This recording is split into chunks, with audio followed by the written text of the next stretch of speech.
We've seen toxic characters all across Disney shows, Teen Nick, even Cartoon Network, but never did I come across such toxic dynamics as I did in the show Life with Derek. Life with Derek is a Canadian licensed show, means that like Disney Channel essentially got the rights to air it, but it wasn't produced here in America. And it's funny because there's a lot of cultural differences, a lot of things that are pretty risque for any Disney Channel to even mention, with open talks about sexism, constant blackmail plot lines, and surprisingly a really unlikable main character makes this the craziest show ever. I consider it the Brady Bunch on drugs. This time we're following Casey, who is moving into an all-guys household with this guy named Derek specifically, who is a jock at the school, and the two butt heads a lot, and you will never guess to what extent these two try to get on each other's nerves. It is the most unhealthy thing I've ever seen. Like, it's one thing to have a couple bad jokes here and there that are too cynical, like Zoe 101, but this show is just straightforward, one, not super comedic, and two, actually really insane at some point. So let's jump into the most toxic Disney Channel show of family dynamics that I've ever seen, Life with Derek, in the complete first season. What's up, everybody? It's Johnny 2000, focusing on 2000s media, movies, content, and so much more. So Life with Derek starts off with the first episode being called The Room. It's a very bland title. I wish they just called it The Basement, because the whole premise is about them fighting over the basement, not necessarily the room, and I don't know why, it's just such a basic title. I wish it was different. Casey and Lizzie are moving into a new home. They got their bags packed and everything, and they're complaining about the rough transition. After all, two girls moving in with two boys and another girl is kind of a big deal. The Brady Bunch did it first, but I guess Life with Derek did it better? No, I wouldn't say that. Let's just keep going. Casey is like super uptight, organized, so it's only natural she moves into a house with the opposite, Derek. She confronts him, and it's pretty obvious that these guys are gonna butt heads the entire show, if the title didn't give you enough of a giveaway. The opening song is a dead giveaway that it's supposed to be like the Brady Bunch, two families coming together because of the marriage of their parents. The Brady Bunch is like an 80s show that deals with a lot more mature issues, and Life with Derek is more of a Disney Channel sitcom, if it wasn't exactly that. Casey does the same thing that Zoe does in Zoe 101, where they have a narration over them writing about their lives. I suck it up and make the best of a bad situation, or I gently make my feelings known and suggest that something should be done about it. Like immediately. But it's a cool trope. I like it. It gives us a lot of insight on people. Casey kind of fills us in about what's been going on, like the boys being gross and her just having an overall horrible experience across the board. The show is super Canadian, and I know that sounds like it's an insult, but I just mean the culture. Like, on Disney, we knew we had Miley, Selena, Demi. They were all in Los Angeles filming. But shows like Degrassi and Life with Derek, for example, are largely filmed in Canada, so a lot of the actors are reused in most of these shows. So I've seen Derek on a bunch of different shows. Haven't seen Casey yet, but it seems like the talent pool is really specific over there. The sound effects are kind of akin to Ned's Declassified, with an over-dramatic amount of them, probably expressing most emotions, making it as much of a kid's show as it is. I'll be here. But they don't seem to shy away from any jokes that have to do with specifically women or males, which I like that there's not much of a sensory on this show. Casey tries her best to suck it up for her mom and her dad, who are happy together, but she's acting like such a diva this whole time. Casey's even studying before the school year begins, which is also kind of nutty. Like, I kind of am on Derek's side about complaining about this. He is quite the slacker, as you can tell, because he's assuming that she's just gonna be able to give him all of her answers for homework, since they're in the same grade. Her mom talks to her like a kid, pretty much, and she's throwing a tantrum this whole episode. She wants a place to study, but she can't really find one. The new stepdad, George, is really sweet and friendly, just trying his best to fit in. He even offers Casey the basement to study in, which I would be all around like, look at all that space, it's nice. She insults it, says it's creepy, and souls die in there. I don't know, Casey, that's kind of extreme. Oh, we get an insight into Edwin. He is literally just serving Derek at every corner. It's so crazy that Derek just has everybody wrapped around his finger. This whole show is just like a power play between older brother and older sister, and the poor kids that get wrapped up in it all, and the innocent parents that just wanted to love each other. Even at school, the dynamic dynamic is a power move. Casey's trying to adjust to her first day, and already there's an issue though, like she can't get her own locker, so she has to share with some girl. Which is cool because the girl ends up being her friend. Her name's Emily. But basically, Casey is like super OCD and the entire show is throwing things at her that she hasn't planned that need to be overcome. It's even crazier when we learn that Emily has a crush on Derek and he is the hottest guy in school and the most popular. Which is crazy because this is a huge wake-up call for Casey. She entertains the idea of actually going to the guidance counselor, which her mom suggested earlier, but she very quickly tries to get out of it. Until he starts talking to her and actually asks her meaningful questions, and this is very sweet. Like, this relationship goes on for the rest of the series, her and the therapist, and I like that it's just kind of her babbling and him not saying much. Like, this poor man just wants to talk, and she gives him a brief insight into her life, which he doesn't need to be so interested in, but he is, because he's a caring guidance counselor. And it looks like he doesn't have any other work to do. Within 2 minutes, she walks out as if she just had like a 2-hour session with the therapist, and mentions that she's gonna come back, which is sweet. You need the characters to have a couple wins. Casey decides to protest her family, basically, and insists that she gets Derek's room, because she's the new participant in the home, which I agree. I feel like it's a lot tougher for the girls to move into a house they're not familiar with, and Derek should definitely be a better host and actually care about what she's saying. Like, they're both making it difficult for the parents. They even get an intense fight at the table, which is only dramatized by the sound effects.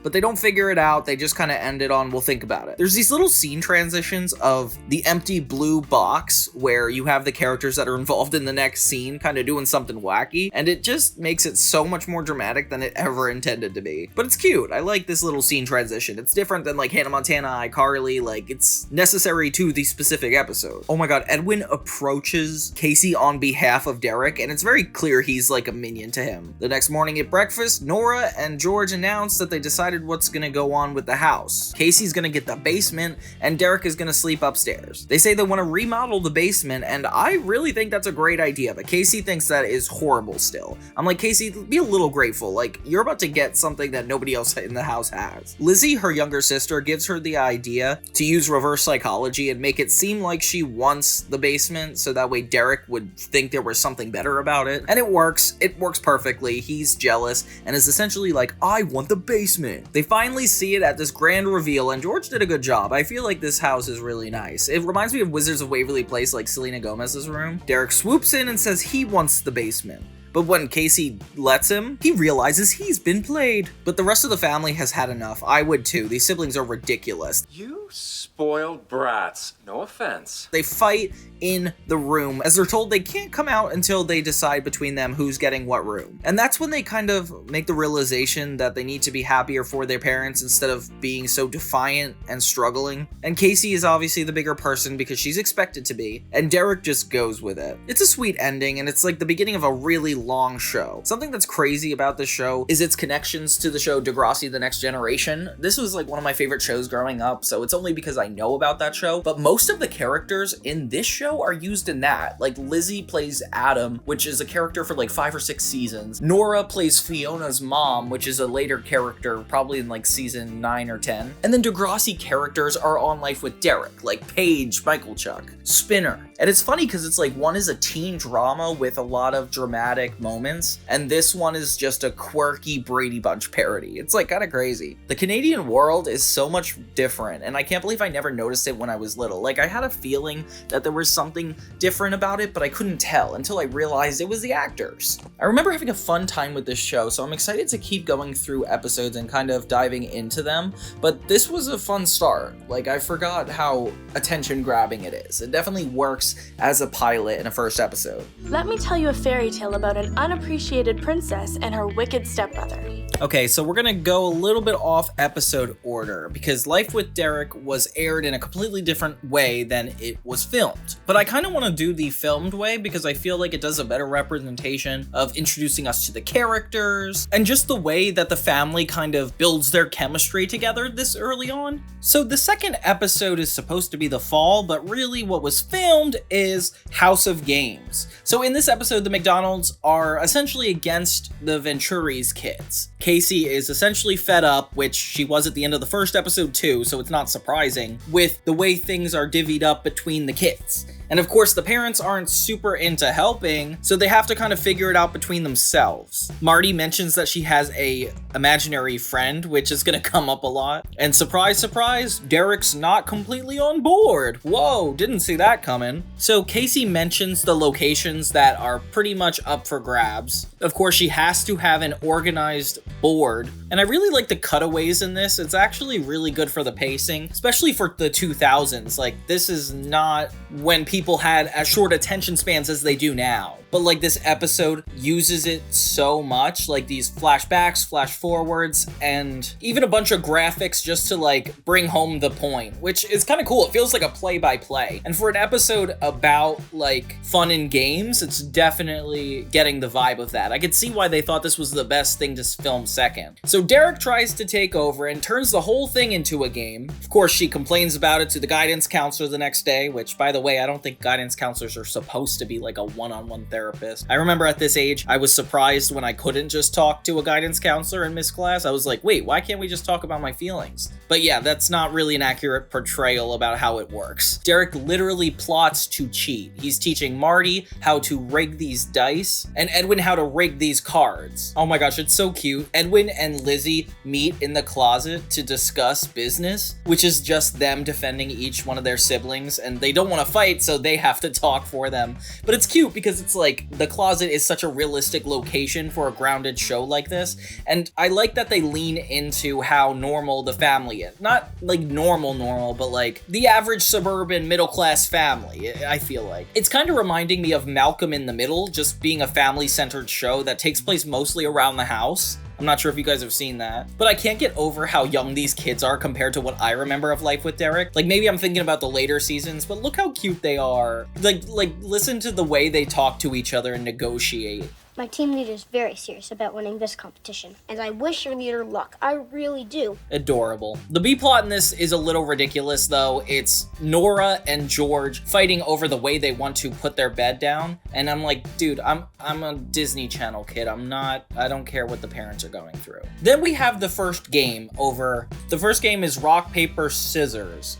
And Edwin loses, but that's not the real thing he's losing. He looks up to Derek. He's like his little minion. And in this moment, Lizzie kind of reveals that the two have been talking. So Derek has major trust issues now. He walks away and Edwin is like, maybe I should just be with you guys instead. We learn that all of that was just a ruse for Edwin to be in cahoots with Derek. So everything we've seen so far, we can't trust. Gosh, this show is crazy. So Edwin pretends to be with Casey and Lizzie, which, by the way, traitor, and gives him information based on everything. But then, double cross again, Casey and Lizzie hide a baby monitor in Edwin's backpack. So now they're able to tell that Edwin is double crossing them. The next part is cute. They have to prepare Marty for the next game. And knowing that they could choose it, they decide to use specific dice. Like whoever rolls a higher number, I guess. Derek tries to tell Marty how to use this cheating dice so that way they have to win. It definitely reminds me of like my younger cousins, like when I had to babysit and I was just so interested in teaching them everything I knew. Like I remember teaching my little cousin Victoria how to say the word crap, and her mom was not happy about that. But yeah, I guess we're talking about Marty, not my life. Casey anticipates this and gives them their own dice. Dang, so far in this show, Casey's won like many times. Like I know Derek pretty much gets most of the house, but I feel like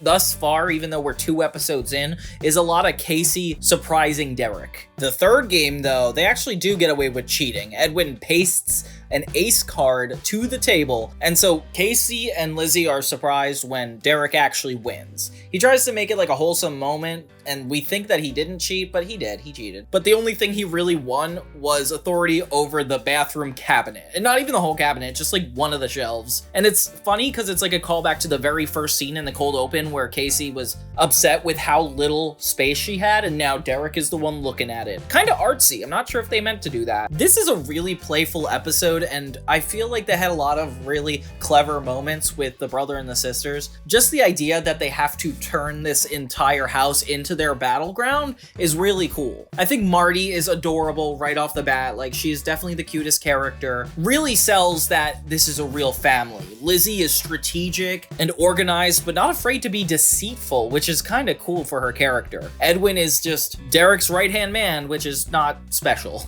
My life has gone seriously downhill since I got Derek for a stepbrother. In the next episode, we go to the school for the first time. Season 1, Episode 3, The Fall. So Derek's hanging out with his friend Sam down the hallway, and Sam, if you've seen the show before, he's a pretty important character. Just keep him in mind. The whole episode is a reaction to this really embarrassing moment where Derek nudges Casey on the stairwell, and she not only falls down the stairs, but she bowls down 5 pedestrians with her. Poor girl, she's laying on the floor and everybody is harmed, and I don't know why nobody's in a rush to get up. I get the director probably had it that way, but like they're down there up until the theme song's over. Everybody's kind of mad at her, which is not really nice because it's like, guys, she's new here, and not only that, she just got hurt. Come on. It's really sweet. Lizzie comes to check on Casey after school because she's been staying in her room. And Casey's just kind of like, yeah, it's no big deal. But then at the dinner table, Derek mentions that there was an incident at school. Everybody's like, what? What happened?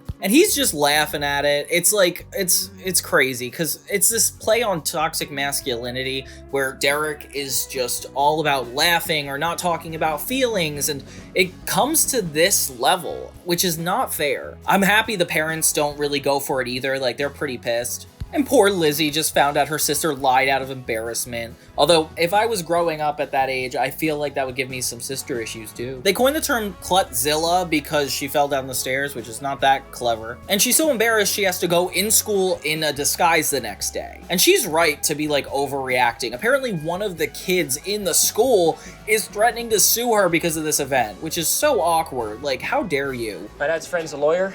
I'm suing you for pain and suffering resulting from blunt posterior trauma. You mean a bruised butt? Call it whatever you want. Remember that time I left gym class and I was all sweaty and my best friend was like handing me serving papers and is like, I'll see you in court. Yeah, that didn't happen to me. Perfect cue for the guidance counselor. He tells her a story of when he got embarrassed and got a title. And I've heard this story on another sitcom before. I think it was Sweet Life of Zack and Cody. Yeah, Cody said that his pants fell down when he was tied to a flagpole, and that is exactly what this guy's story is. You think they shared writers? Derek is definitely kind of infuriating. I mean, back then we didn't have cell phones, but he carries a giant camera actually recording Casey to kind of make fun of her, which it's not cool. Like, you're living in this house, you deserve the right to feel safe, and Casey has not been given the right end of the stick. She tries to make it work and just goes about her day like trying to be a better person, which is kind of admirable, but then everything gets awkward when Derek brings his friend Sam over. They definitely have a connection, and you could tell right away that this is going to end up being something eventually. Of course, it's interesting that it's Derek's friend because that is exactly her enemy. Like, it's so funny. She ends up falling in front of him now, so she really does live up to Clutzilla. One by one, the parents give them advice. Like, first Nora gave her advice, and then George comes in and starts giving her advice, which this guy has not got his life together. He acts like Derek is just something he can't control, like a whirlwind that he's like, oh, sorry about that. And it's like, dude,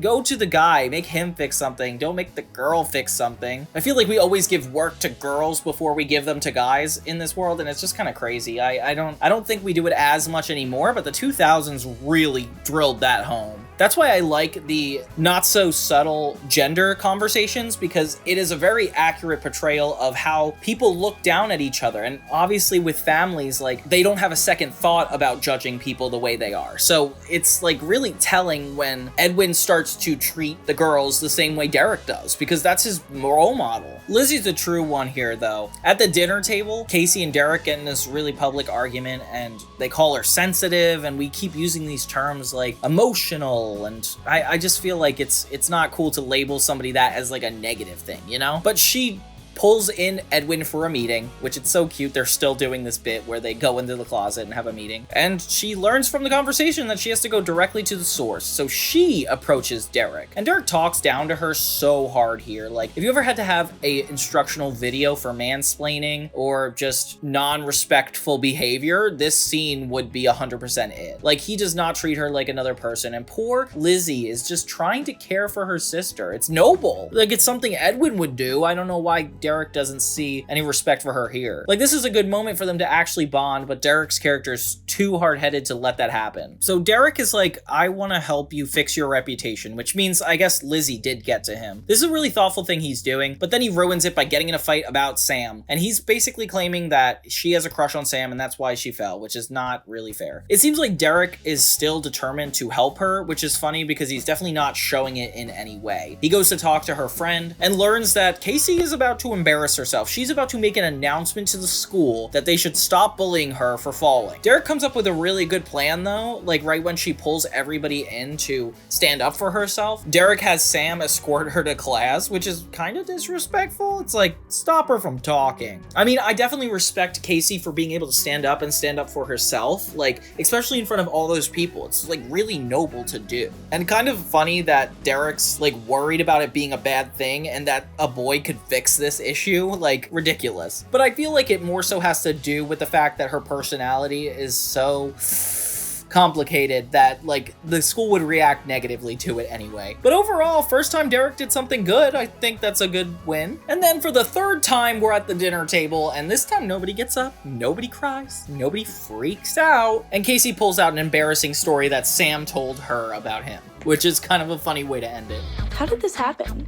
How does a person who prides herself on being in total control lose it? Why am I sitting on the bathroom floor? Why is there an out-of-control party in my living room? Episode 4 is when we kick it up a notch. It's called The Party, and surprise, surprise, it's about a party. Nothing is more infamous than the whole party trope, where teens try to have a party when their parents are away. At first they get away with it, things escalate, and there's a twist at the end where the parents always find out. It just seems to be that way all the time. And this is a cool episode structurally because it starts out with Casey and Derek in the bathroom, essentially about to show down, and we have no idea what's going on. We just know that they're a mess and they're fighting. Then we take us to present day. So their parents are going away for the weekend, and I guess 15 is old enough to leave them completely by themselves. No babysitter or anything. And Derek uses this as an opportunity to throw a party, and instead of being against Casey, he actually initiates working together. And it's kind of funny because like even in the scene transition moment, like they're awkwardly hugging. These scene transitions are wacky. Let's talk about that for a second because they're so overly comical, and sometimes they're like cute because they kind of like foreshadow what's about to happen, but other times it's just them acting ridiculous. It's not like Hannah Montana where they could just use pictures of the house and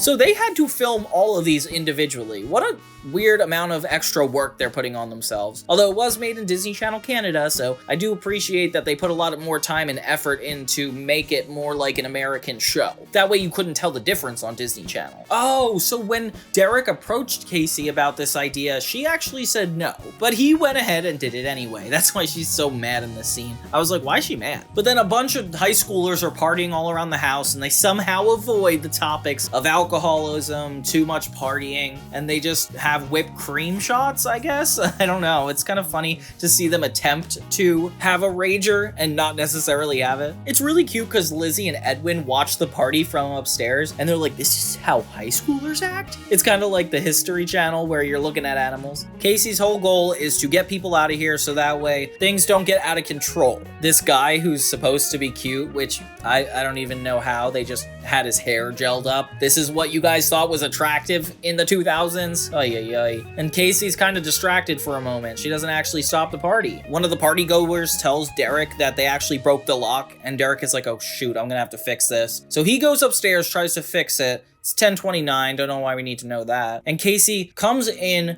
frustrated, shuts the door behind him. Next thing you know, they're locked in there. Great. Emily's not super helpful, which is Casey's friend. She's flirting with the guy Casey was just with, which not cool. Emily, not cool. So instead of getting Edwin and Lizzie to help them out of the bathroom, she asks them to shut down the party, which good luck, kids. They're 12. Oh my gosh, it's so funny though. Edwin dresses up in a magician's outfit, assuming that high schoolers would think that was cool.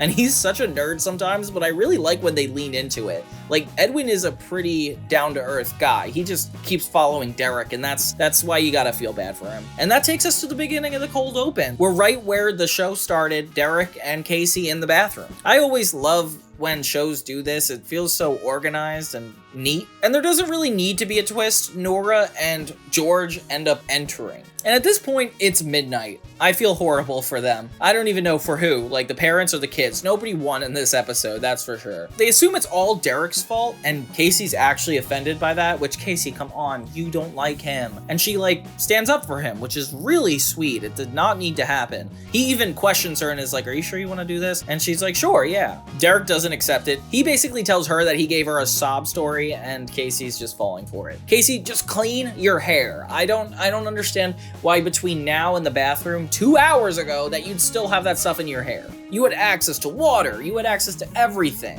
And this poor house will never survive this. But I guess Casey gets revenge because she cleans up everything and pours it on Derek's bed.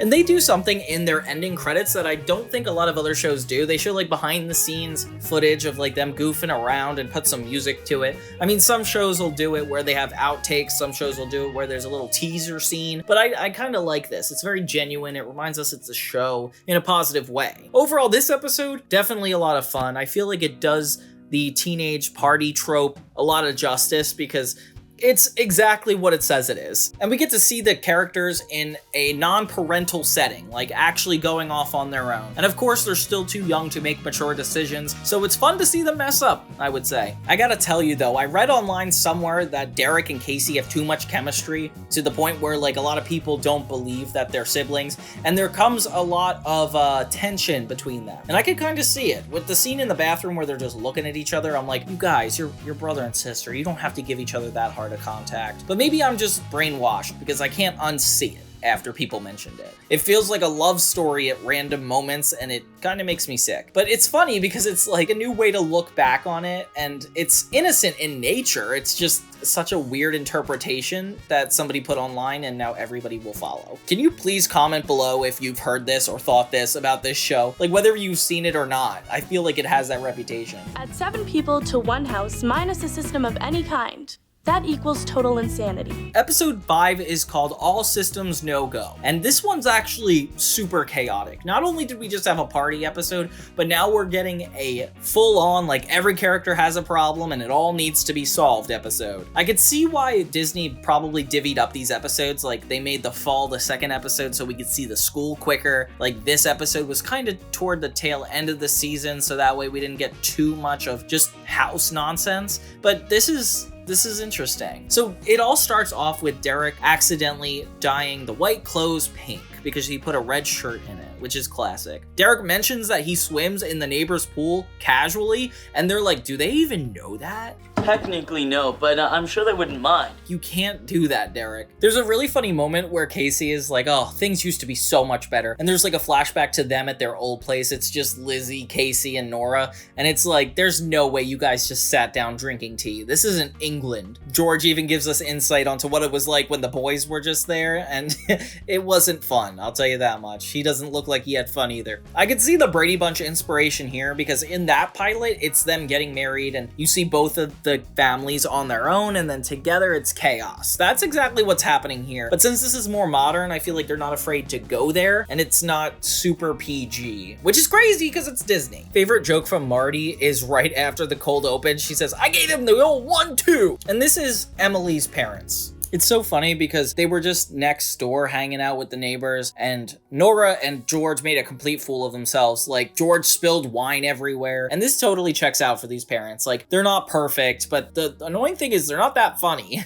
Like, at least Hal and Lois from Malcolm in the Middle would have a little bit more fun when they're disrespectful, but these guys are just like, we're just dopey. They're trying to be responsible, it's just not as funny. Casey's really disrespectful in this episode with the guidance counselor. He lets you come in here every day and talk about your feelings, Casey, and she comes in like, hey, this is business. Now let me talk to you. Like, he's not just an object. Let him help you. We actually acknowledge the control freak situation. Like, the guidance counselor tells her to chill out, and she kind of takes it upon herself to not let Derek bug her as much. Something that is a good idea for an earlier episode. I feel like this is one of the main talking points. But can we talk about how they're all wearing pink? This is a weird scene. Why are they all wearing pink? Oh, because of the Derek thing. Ha, that's funny. George and Nora realize that they didn't pick up Lizzie and Edwin from school, which is ridiculous. If anything, it becomes to be more of a George episode because this man is just so klutzy and he's not put together all the best, and you could tell. Like, he's a sweetheart with good intentions, and you could tell that he could talk his way out of anything because he's genuine, but when he makes these mistakes, it's like hard to kind of overlook. Like, you can't forget your kids at school. I know Nora wanted to marry him, but you know, that's kind of what she's dealing with. She leaves him alone for a little bit, and Casey is like, oh no, this is not good. But George is so focused on making everything go perfect, which is really earnest of him. Like, I like that he's really trying his best. I feel like most dads wouldn't, or get frustrated and give up.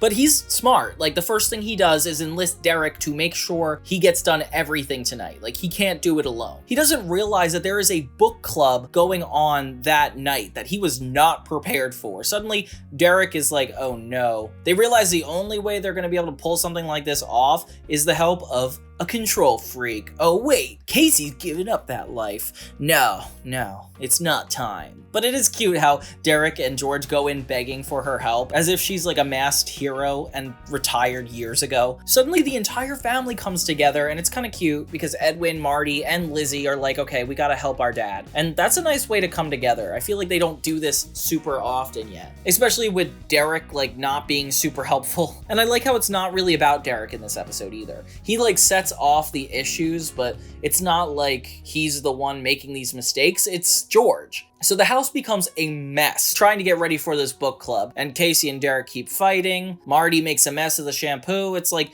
everything under the dad's jurisdiction is bad. And I feel like this was normal in the 2000s. Like, you just kind of knew that the dad wasn't as responsible. And maybe it's because of all those kids shows like Timmy Turner's dad or Jimmy Neutron's dad, but it's weird to think that, like, I don't think all dads were that clueless. But George is the exact stereotype of this. Like, it's ridiculous. So the neighbors come over for the book club, and no surprise, not only is nothing ready, but everything is a mess. While everybody was trying to clean up the house, Derek was trying to get a girl to come over, and she finally does, hears about the book club, and calls out the neighbors for being like, wait, you didn't read this book. And then suddenly they're all on the same page. The parents admit to each other, we're not perfect. But luckily, they don't say they forgot their kids at school, so maybe you guys are not perfect. We end with Casey putting out one of her schedules, which is, oh my gosh, this thing looks like the map to Six Flags. It's so intricate. I like that she kind of embraces her personality. She's like, I am a control freak, and I like it.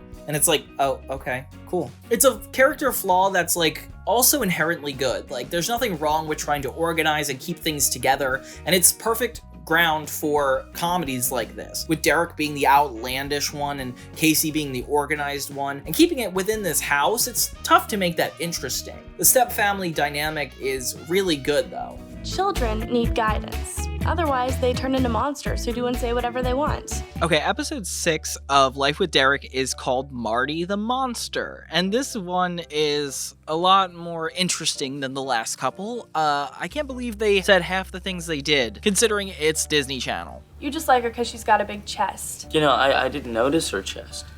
Now her breasts on the other. So in the episode, we're introduced to Marty. Usually we know who she is, but this time it's an episode that's solely focused on her. She's a little bit of a maniac to a point where like she's pouring liquids on people while they're at dinner. Like, I don't know what's going on with her. They need somebody to babysit her on Saturday, so immediately the mom appoints Casey to do this. Casey is immediately upset because it's very sexist of her to suggest that the girl and the sister be the one to do it. When Derek, seriously, it's his sister. Why isn't he the one doing it? They also have a closer bond, so I don't see why they didn't go to Derek first. She confides within her therapist, the counselor at the school, and I really like these guys' dynamic. Like, it's kind of cute. So at dinner, Casey's protesting the idea of doing this and basically saying why Derek can't do it. The plot with Derek is actually pretty relevant to the plot with Casey. Basically, there's a new girl at the school, and Casey and her friend are like, wow, like, how long is it gonna take before Derek tries to hit on her? And he does, and she rejects him pretty quickly. This comes up at the dinner table when Casey is like, well, clearly you're never going to be with her because she's a vegetarian, she likes kids, and she's also not interested. Casey is insulted for being asked to babysit Marty again, and inevitably the mom just throws money her way and she's like, okay, actually, yeah, I'll do it, I'm down.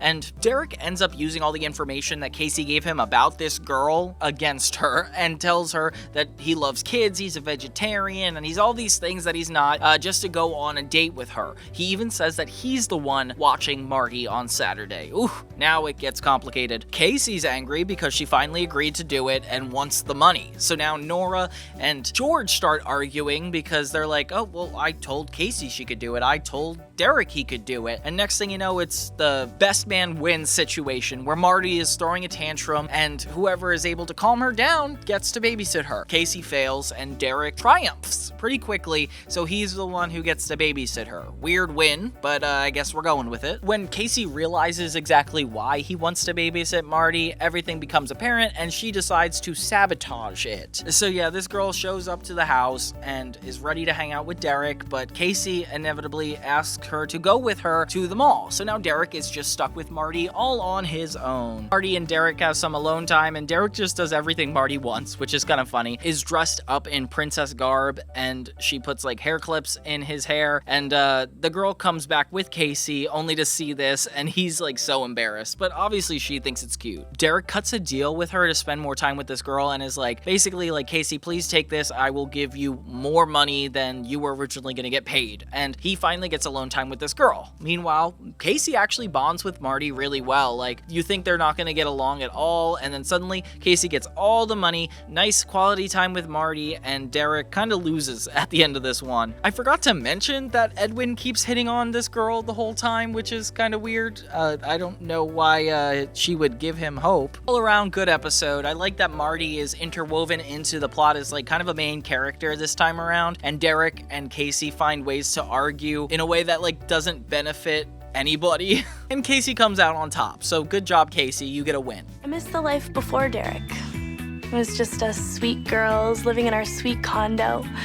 Things were so sweet. So then we have episode 7, and this is a lot more guy versus girl again. Casey is fed up with living with a bunch of guys. Like, they act very barbaric and gross, stick their feet up on the table. It's just how guys are, unfortunately. Casey brings this up to the counselor, and he tries to like explain to her that girls are made of sugar and spice and guys are not. And it's a funny metaphor, but like, it makes sense. She's essentially turning against her mother because up until George, she was pretty nice and clean, and now she's had this horrible experience. It's kind of like a wake-up call for the mom. She's like, yeah, you guys are right. Like, maybe this is a little bad. Maybe we need to have stuff upholstered, which I don't even know what that means, guys. That's just how you know that I'm not on the same length of this. She notices a lot more that George is not clean. She says she'll talk to George, but she really doesn't, and doesn't get away with it at all. And this is something I noticed with older generations in general. Like, they do have a lot more trouble communicating with one another, and I feel like, you know, down the long line of like women being oppressed, they're not used to standing up for themselves, and George isn't used to not taking advantage of it. Like, he's kind of ignorant to the fact that like these are girls living here, like they are just as equal as they are, and it becomes such a problem where even at the dinner table when things are just going so gross, finally somebody has to say something. Casey takes it upon herself to insert the female way into the home. You'll never guess who has a problem with it. It's cute seeing Lizzie and Edwin get into an argument, like the middle child. Like, they're so similar, except for the fact that they are different genders, and like, for some reason that comes up a lot with them. Like, Lizzie tries to put down a toilet seat, and Edwin is offended, which, I don't know why you're offended, you just lift up the seat anyway. So finally somebody has to talk to Edwin about wearing the same shirt every day, and her and George have like completely different advice to give to them. Next thing you know, we see the conflict going on between them, and the parents' communication skills come to a disaster. Casey convinces the mom that they need to do a total redecoration, and the mom's just into not communicating about it, so she's in for it. It's so funny to hear this all spelled out on television, because on TV you have to like say exactly what's going on, and I feel like normally you wouldn't actively be like, yeah, let's turn against all the men and change the place. Usually you would like kind of have a seed of an idea, be like, maybe I should change this, maybe I should change this, and it would kind of develop over time. But when TV has to fit into 20 minutes, they're really good at just making it's like, oh, let's make a decision, turn the house around. Are people really that plotful? I don't know. I hope not. They end up cleaning the entire house, like a deep clean, and the boys get really upset about it, which how in the world would you get upset about the place being clean? That is so gross. Like, it's one thing to be gross, but to like your place gross, that's like a whole new level of disrespect. So yeah, the boys have an issue with all of this, and of course it becomes a power play. They are rebelling completely. They're like, no, this is horrible. Everything is going wrong. I'm on the side of like, these are new people in the house. Like, sure, you guys had it your own way for a long time, but you have to accommodate new people. Nora and George try to keep the peace. They try to make things work without actually discussing things with each other. And yeah, so they get another dinner, but this time being the fanciest they could have ever had. Like, they have a whole tablecloth, everything is prepared. Derek doesn't know what the food is. That's how you know it's good. And things start to get to an even further boiling point as they fight over the television. Finally, everything boils and George and Nora get into a big fight. And it's sad to see them argue like this, especially like at the helm of the kids. Like, it's not like they're involved, but they're the ones that like pushed it that far. Next thing you know, Derek and Casey get into a fight about their parents fighting, and of course, this is just like a cycle of toxic family energy. So Casey and Derek decide that they need to put their differences aside and actually rebuild the family, because things are just getting way too out of control. So they have everybody kind of decide to get along, and slowly Nora and George start to care about each other again. Oh, that was dramatic. It's not like they didn't care about each other. They get back along again. Everybody comes to a conclusion that they just need to respect each other's spaces, their gender differences, and just like live in peace and harmony, because it's better than living in a place where like they're just not respecting each other's boundaries. And it's definitely a good message. I feel like something that even holds up to this day. Like, we have so many experiences with other people where we refuse to compromise or like kind of stand up for something that doesn't necessarily make sense or represent us.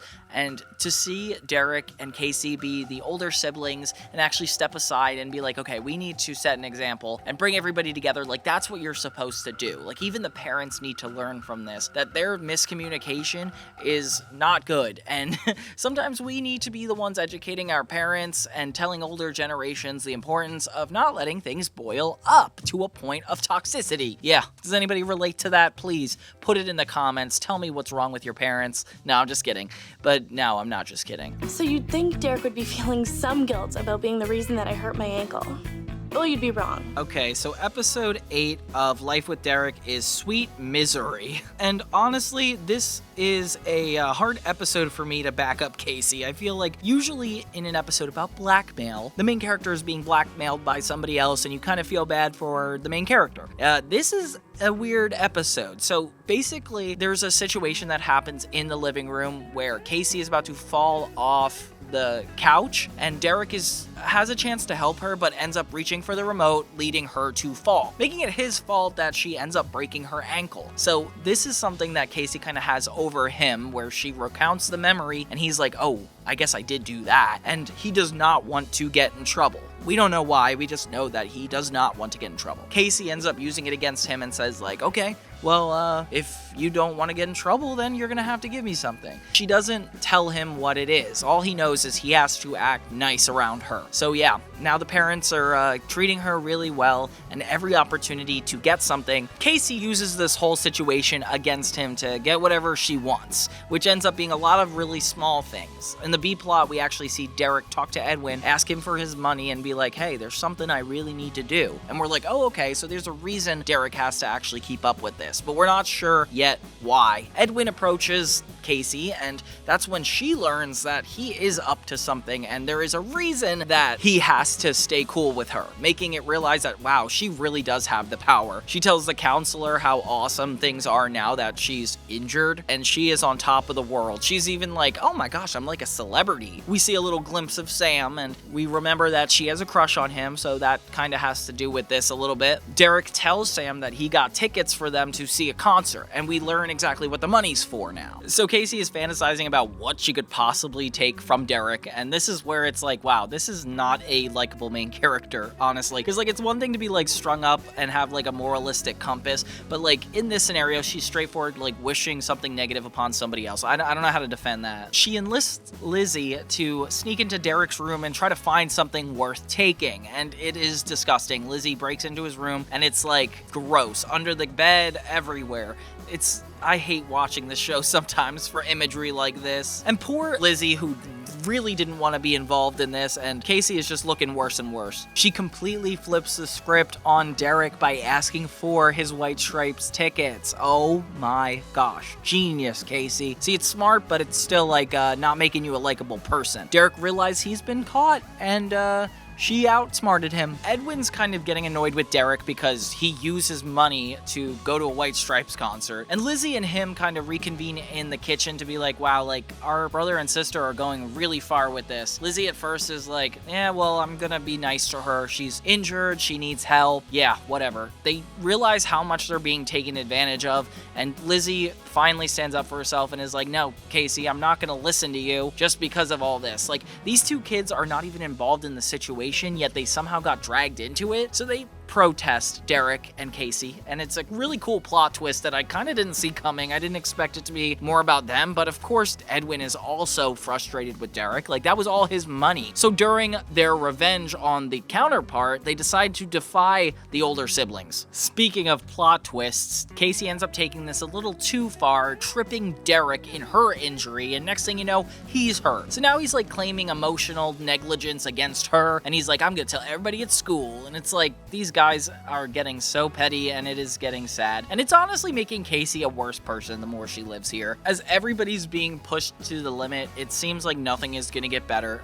Casey and Derek end up getting to a truce, but Edwin and Lizzie end up winning overall. It's fun to see all the karma being turned on its head. I like how all the siblings are finding their place in the family amidst Derek and Casey's chaos. Like, it feels like a war's going on, and everybody has to pick a side at this point. But you know what? That's fun. It's fun to paint a family in that light. Getting a reputation for something you don't deserve isn't fair.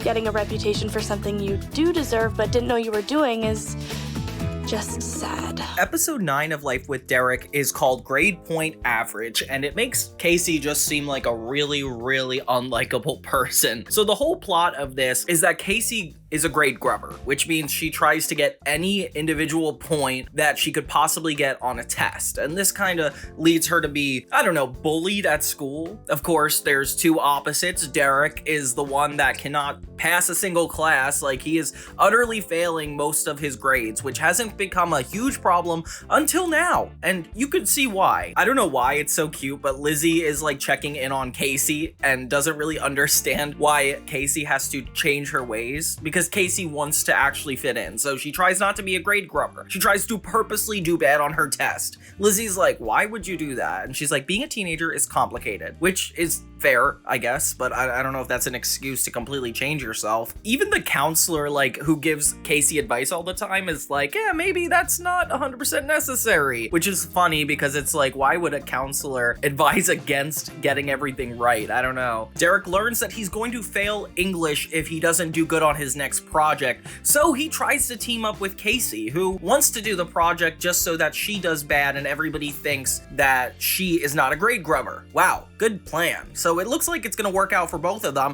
except for the fact that both of the goals are exactly opposite. Meanwhile, there's a B-plot where Marty doesn't really know basic human things, like she could see a farm animal and not know the right sound that goes to it, and it's all because Derek taught her wrong, which is actually really kind of depressing when you think about it. Like, poor Marty growing up with the exact opposite of information she needs to thrive. Derek really crossed the line here. I like that George stands up to him a little bit, but is it enough? No. Then we get a really tension-driven scene in the living room as Casey's trying to slack off and not do the work, and Derek is like trying to get her to go to the library. So next thing you know, these guys are conflicting on opposite reasons than they're used to. So Derek takes it upon himself to actually do the work this time. He doesn't even know how to read a book. I swear, this guy is so lazy. He's like actually trying to do his studying, and Casey is like, okay, maybe I'll help out because I'm not feeling good about myself either. We don't even get to see the presentation. We just see them walking out of history class in like really weird costumes. I don't know what their presentation could have been, that they got these really extravagant costumes within like 24 hours, but okay, fine. We learn that Marty is actually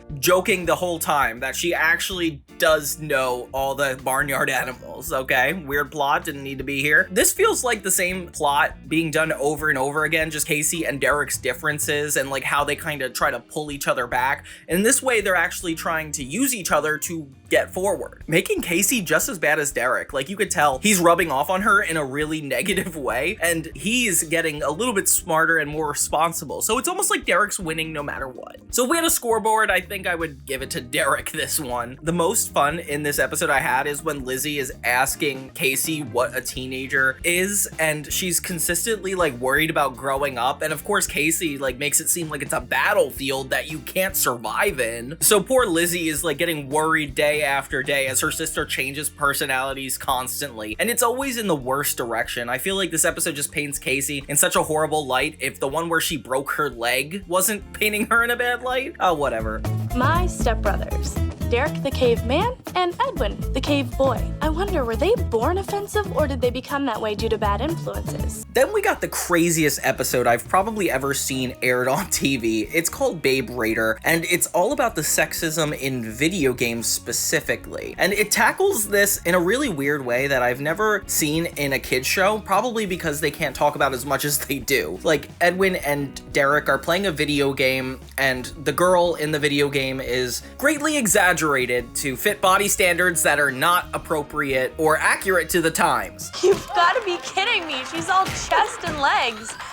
And chest. And butt. Don't forget butt. She's got some and she kicks some. What did you say? Casey's really upset, calling her like all chest, and that's kind of disrespectful, Casey. And it looks like a parody of the game Tomb Raider, and if you see a bunch of the shots throughout this episode, you'll notice that it's the same 5 seconds of gameplay played every time everyone's playing, and it kind of bothers me as a video gamer. But yeah, so Casey comes into conflict with the fact all these boys are playing these feminine insulting games. She tries to stand up against it and even protest it, getting her sisters on her side, and it's kind of sweet that like her and her sisters are kind of like the feminist group because the mom is like a feminist writer, so they actually have reasons to stand up for like what they believe in throughout the house. I kind of like that concept. So Casey's all judgy and calling Derek a pig, and Edwin of course just goes along with Derek because why? George tries to help the house by making Derek take all of his sexist stuff down. Like, they even have a conversation about Derek's poster. Apparently she's wearing a thong, and I can't believe this conversation is being had on Disney Channel. This episode is just shock after shock compared to what I'm used to. So as Derek is constantly getting ridiculed and he's putting all of his stuff away, we get kind of a turn of events. So Casey likes Derek's friend Sam. We've seen it a lot, like in just passing, like she really wants to impress him. I don't know what about this guy is so appealing. I mean, maybe he looks like a skateboarder, who knows? I guess this is just Canadian culture. So Casey's like essentially winning in this whole episode until Derek brings up the fact that Sam actually plays Babe Raider too. Oh my gosh. So now she's judging him and has never even played the game, giving her kind of inspiration. She talks to the counselor about this whole situation, and he suggests that you actually do play the game and see what you're judging. Weird turn of events that I was not expecting. It's so funny, there's like a random B plot where Derek is just trying to woo women with the feminism play, which is kind of funny. Like, it's like he's actually giving in to all the changes in his house and using it to his advantage. Derek is kind of smart sometimes. Casey ends up staying up all night night trying to learn how to play Beyblade with Edwin, and she ends up being really good at it with his support, and it's actually really sweet. So then Sam comes over the next day, and she's like, I heard you play Beyblade, and he's like embarrassed, but then she's like, I play it too.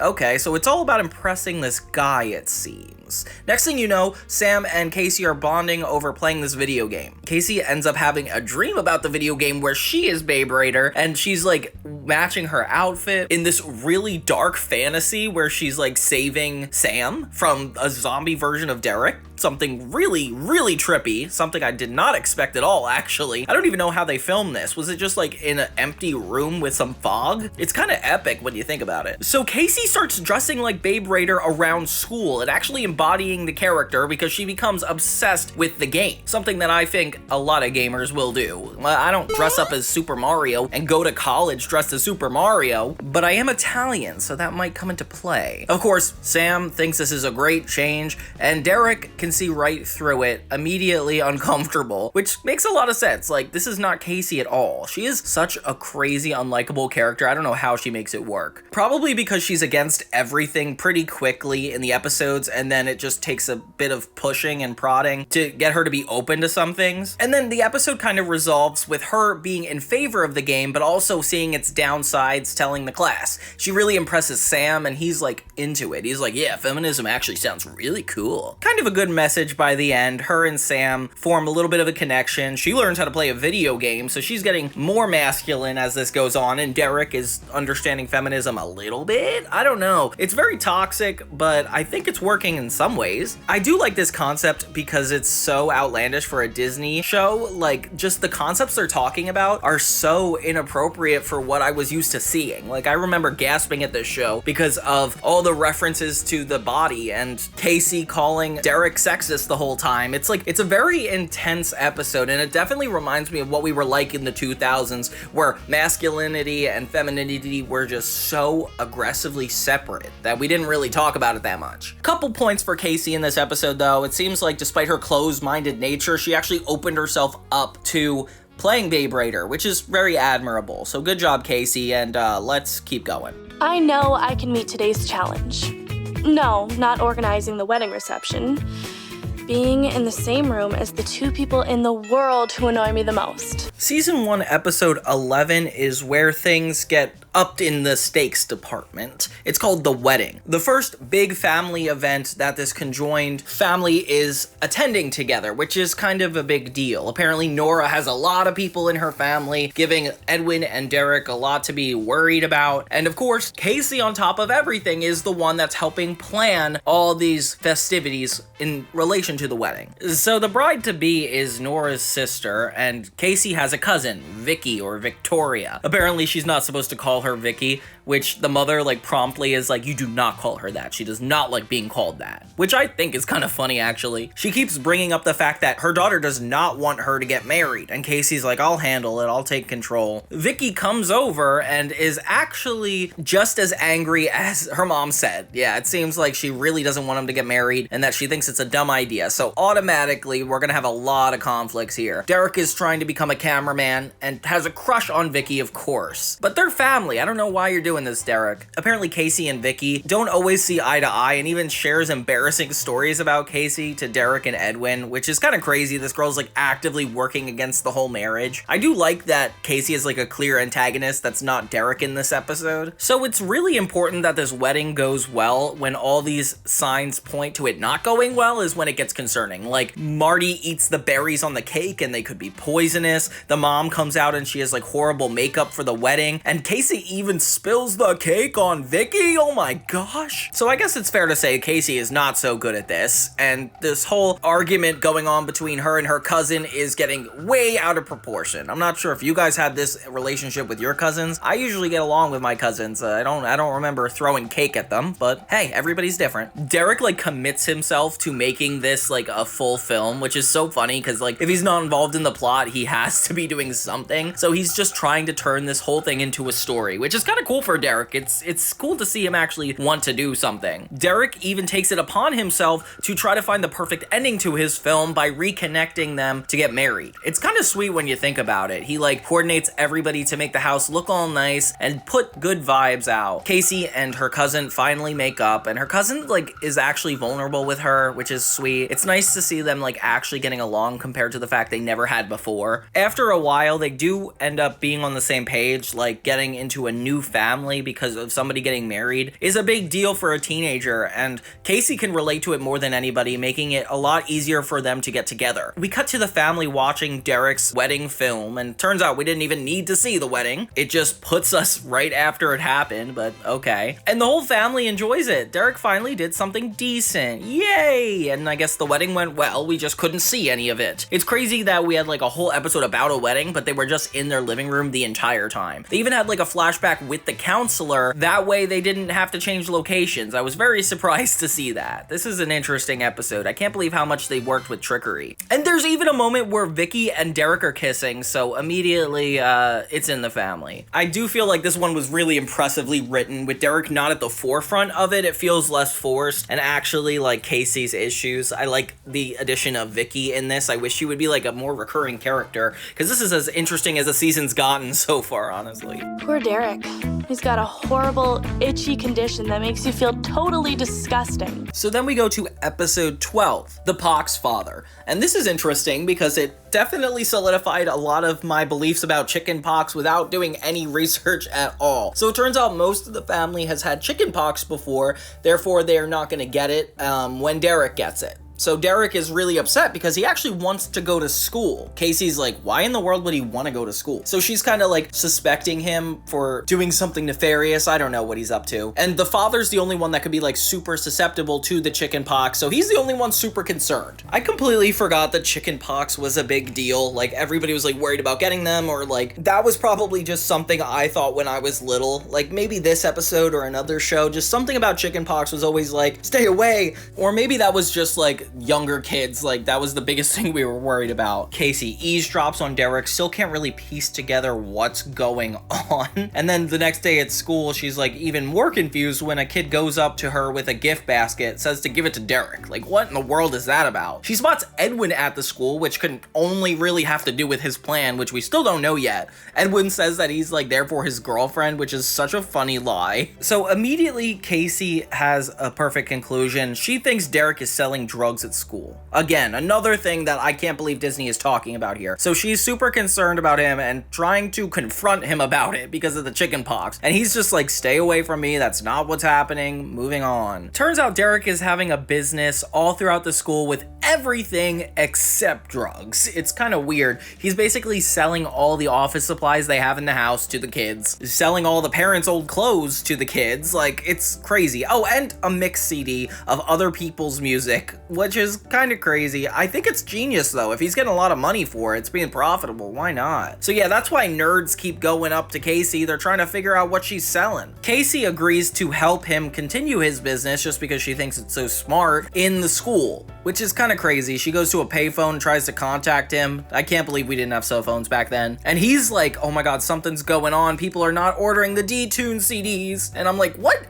Who was ordering them online anyway? Who did that? And why are they letting a 16-year-old manage it online? He asks Casey to do some of the snooping. Casey ends up getting caught by one of the teachers doing Derek's dirty deeds, and it's kind of crazy because she's in big trouble. There's no commerce allowed during school day, which I didn't realize was a rule. Derek ends up getting his clients to come to the house with him facing backwards, not telling anybody he has chickenpox, which is, by the way, scary. And the episode ends with essentially him firing Casey. Like, it's a moment where they actually got along, did good business together using both of their skills. Like, such a cool idea. But Derek does make up for it. He gives Casey a cell phone using some of the money he made, which is, I guess, sweet. We don't really ever hear about this business again, so what does it matter anyway? All around, like, an interesting episode where they're actually getting along, and Casey, like, puts her school life at risk to try to help Derek with something. I don't know. It's a weird episode, but all around, I don't have much more to say about it. I just like that joke where Edwin says he has a girlfriend in high school. I just think that's so funny. Oh, they all get chicken pox by the end of the episode, by the way. Not a great end.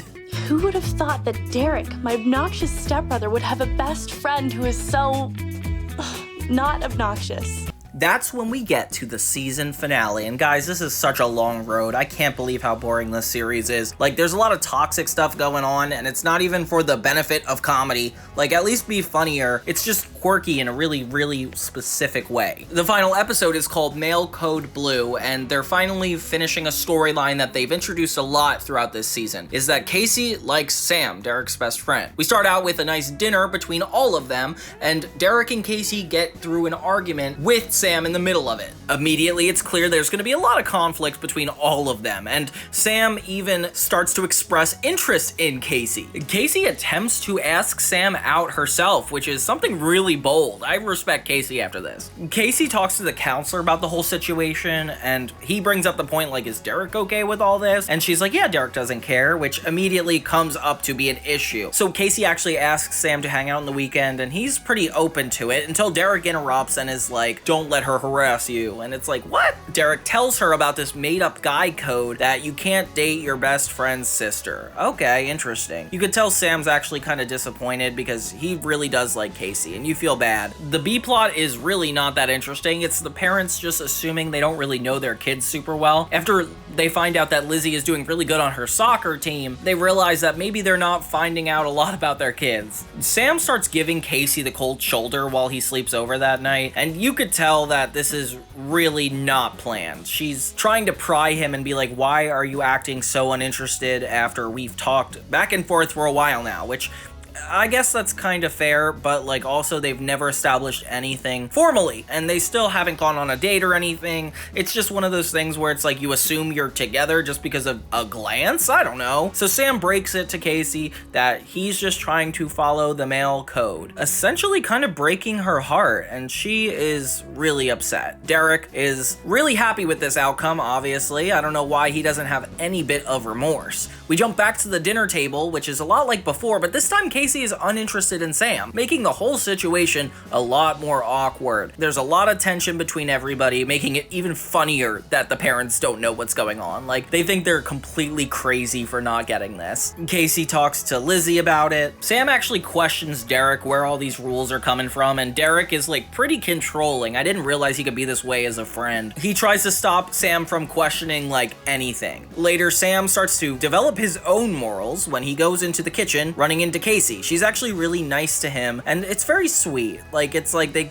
clearly have a genuine connection. I don't know what Derek is doing getting so involved in this. It makes him realize that he's being a big idiot about this whole thing. He even takes the picture of Casey and puts it in his pocket? That is not appropriate, sir. They attempt to have a funny side plot with Lizzie quizzing the parents on what's going on in their kids' lives, and it's kind of weird. Edwin, of all people, ends up giving advice to Sam, saying not to listen to Derek because this is not very dude-like advice. Wow, that's actually really interesting. So yeah, Derek is becoming this mastermind behind keeping these two apart, literally blocking the staircase so Sam cannot talk to Casey. I can't believe how much drama is going on within just this one night. But of course, Derek and Casey are at the forefront of all of it, as they always are. Derek and Sam get in a full-on fight, making Casey realize that she doesn't even like Sam anyway if he's gonna act just like Derek. Wow, Casey, that was intense. Yeah, so now Sam lost all of his chances of being with her, and Derek is gloating in it, but he's pretty sad. I feel bad for this guy. It takes all that for Derek to go up to him and be like, okay, fine, you could date her, which is like, why was that your business to begin with, Derek? You did not have to get involved. Like, I get it, it's awkward, but like, do you have to control your friend and what he does? That's when he goes up to actually apologize to Casey, and it's a very sweet moment. They actually end up sharing a kiss, which all the siblings are watching? Weird. So everybody's like cheering it on, and it looks like Casey and Sam are gonna be together, which is a cool ending to a season 1 finale, but also funnier because it means that her and Derek are gonna have to be closer no matter what. Like, there is no choice behind this. So let the toxicity of life with Derek continue. Could whoever's playing footsie with me please stop? Sorry. we've experienced a lot of crazy stuff in Disney Channel shows before, but Babe Raider, these mail codes, all the vaccine chicken pox, like there was a lot of stuff in this show that I swear would not be risked on any other Disney show. And I wish I could tell you to watch it, but I was really bored this entire time, and watching through this was almost like borderline torture. Like, it just felt like I was watching a bunch of people be toxic for probably 6 hours straight. I mean, that's how long I assume the show was. So if you ever had to get my recommendation for Life with Derek, don't. I mean, I grew up with it. I have a little bit of nostalgia. Even for that in mind, I was still bored. So I really don't think you guys should check out this show. Unless you want some random controversial Disney content, I don't think it does anything that the Brady Bunch doesn't do, you know? But it's got its quirkiness. I feel like if Casey wasn't such an insufferable main character that isn't fun to root for, it would be a lot more exciting. But there's not a lot of likable characters. Everybody has kind of negative intentions, and it's almost like realistic to a fault. But did you guys ever grow up with Life with Derek? Like, do you remember any of the episodes I'm talking about? I feel like these were so early in 2006 that most of us were too young to even recognize what was going on. I'm still debating doing the other seasons and reviewing them because I have a lot of core memories with the later ones, but I'm starting to worry that maybe these aren't good either. I remember jumping into an episode of season 3 a couple years ago and also thought it was boring, so this is not exactly a passion project for me. But yeah, what did you guys think? Did you have like an episode you thought was like just so crazy that they even did that? Let me know down in the comments. And thank you guys so much for your ongoing support with Johnny 2000. I love making these retrospectives for you, and I really hope you could take the time to check out my other videos, subscribe, do whatever you can to forgive yourself. No, I'm just kidding. But seriously, thank you guys so much and have a great day.